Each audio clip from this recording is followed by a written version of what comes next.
Hello students, this is history lesson number 4, National Movements in India of standard 9th SS and myself Zainab Nalwala.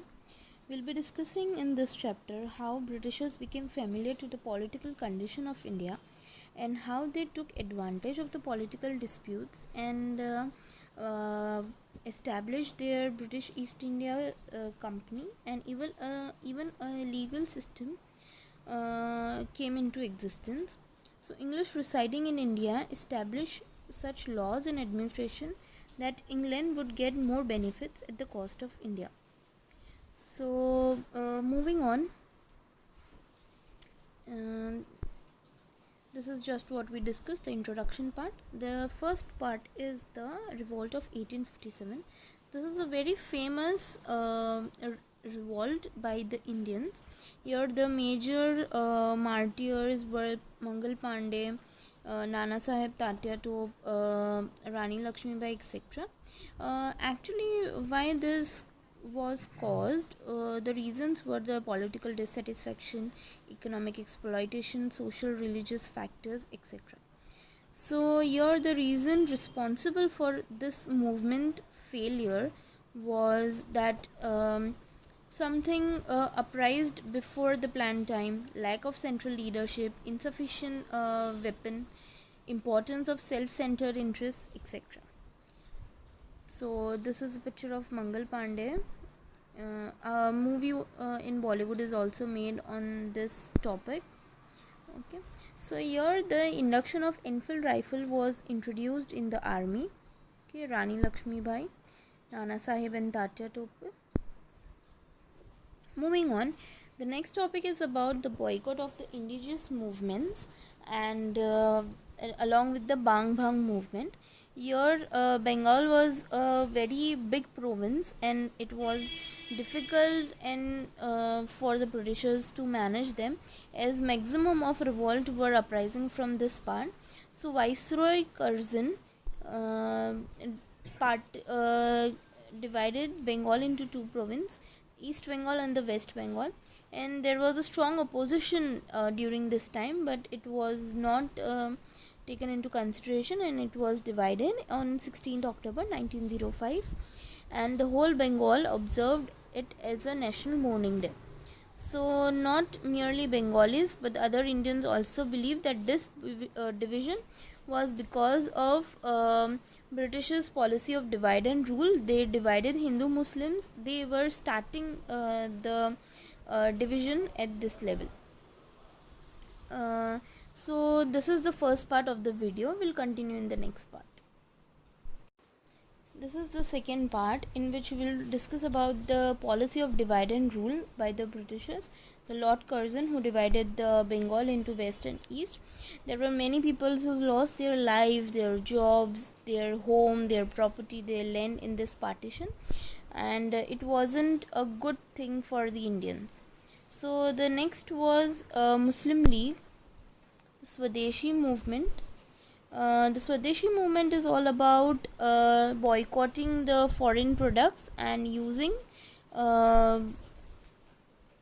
Indian khadi things for the upliftment of India, and even making Britishers a loss here. This is Muslim League. So the Viceroy Lord Minto and Indian Wazir Morley together planned to crush the Indian nationalism, and when the national fight became stronger, the English began the favor of the upper class. Moving on, in order to stop the Muslims from attending the national conference of the Congress, the annual conference was arranged on the same day as that of the Congress. Thus, the demand for separate representation is not the brainchild of the Muslims, but that of the English policy. So here the Minto, as the father of Muslim communalism, he along with Muhammad Ali Jinnah, and the conflict between Hindus and Muslims increased after this. So this is just a pictorial representation of the founders. Muhammad Ali Jinnah, he joined the Muslim League in 1913. So in 1906, from that period onwards, the partition of Hindu-Muslim was about to begin.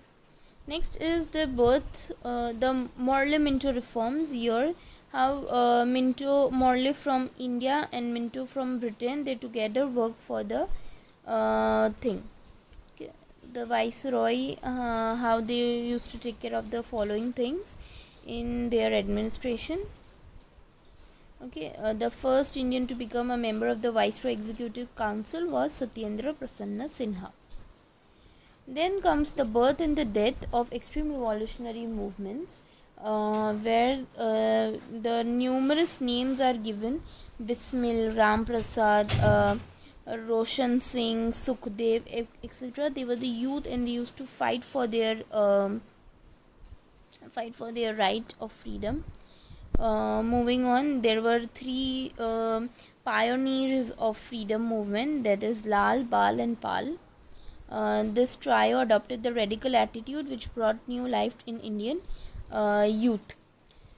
So these are the famous words of Bal Gangadhar Tilak. Okay. Moving on, revolutionary movement in foreign countries were also gaining its movement. Here everybody was interested in passing on the message throughout the whole world about India and its suffering still since such a huge time. Okay, the active revolutionaries who took part in the revolutionary activities in foreign countries were also seen. So this is the second part. Here gets over. We'll continue in the next part. So in different foreign countries, there is a list of countries given where this message was passed on. I would suggest you all to make a table according to the places and the persons involved in it. It will be easy for you to learn for exams.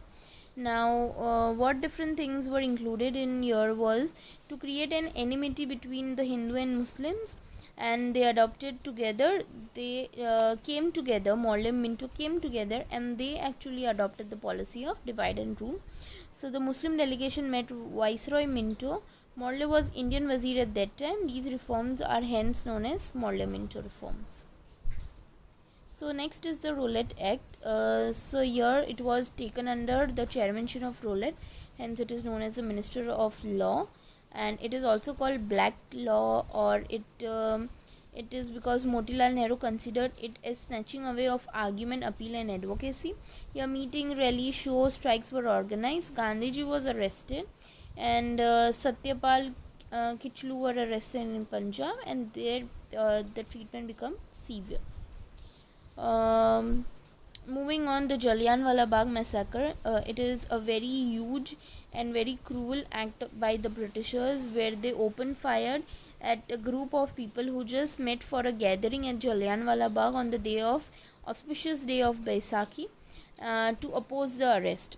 So when General O'Donnell Dyer reached there, he opened fire on the innocent people, and about 379 people died and 1200 were injured.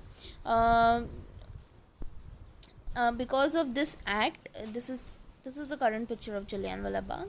Because of this act, the general was given prize for about £2,000 and was given appreciation for the same, where here thousands of people lost their were facing difficulty. 379 lost their life, and other people were facing difficulty. So the next is the Khilafat movement. Here during the First World War, the Turkey joined German side, and so England won. So the Sultan of Turkey was a Khalifa head of Muslims. So Maulana Shaukat Ali, Maulana Muhammad Ali were the chief leaders of the movement. Gandhiji requested the Congress to support them to promote the Hindu-Muslim unity. So the aims of Khilafat movement was to protect the holy place of Turkey, territories of Turkey and Ottoman Empire. Moving on, the non-cooperation movement began at the Nagpur conference. Here it was made a strong demand for independence of India instead of self-government under the rule of British Empire. So here we end our this part also. We'll meet in the next part. So if we consider the constructive aspect of the non-cooperation movement is to use the Swadeshi articles, revival of spinning mills, collection of 1 crore rupees, Tilak Swarajya Fund, etc. And the negative aspect was people started giving up government jobs, government schools, colleges, boycott legislatures, etc. So program from non-cooperation movement or Kaisar-e-Hind, knighthood honor respectively. Other leaders of the nation also give up the titles and positions given by uh, the Britishers. The Mopla revolt between Hindu and Muslim deserves criticism, and it was suppressed by the British Army. The next main important movement was a Chauri Chaura incident, where the police opened fire on the people in a rally, and when they ran short of bullets, people attacked the police station and set it on fire, where 21 policemen died. And Gandhiji was very upset by the Indians' act at this place, because Gandhiji wanted to follow the non-violent path. So this is a picture of Chauri Chaura's place right now. Okay. The next is the Swarajya Party. It talks about the national awareness of people. Chittaranjan Das Munshi, Motilal Nehru formed the Swarajya Party after the withdrawal of the non-cooperation movement. Their purpose was to enter the legislative assemblies and oppose their unfair policies of the government. The leaders of the Swarajya Party also adopted the constructive activities of Gandhiji, and Swarajya contested election of the legislature held in November 1923. Swarajya Party disapproved the government budgets and proposals, and it functioned in a disciplined manner and established high parliamentary practices. So the educated class of India was thus attracted to the Swarajya Party. With the death of Chittaranjan Das in June, the Swarajya Party became little weak. The prestige of the Swarajya Party reduced. In 1926 election, all its members lost terribly except in Madras province, and hence here our chapter ends. Okay. Thank you.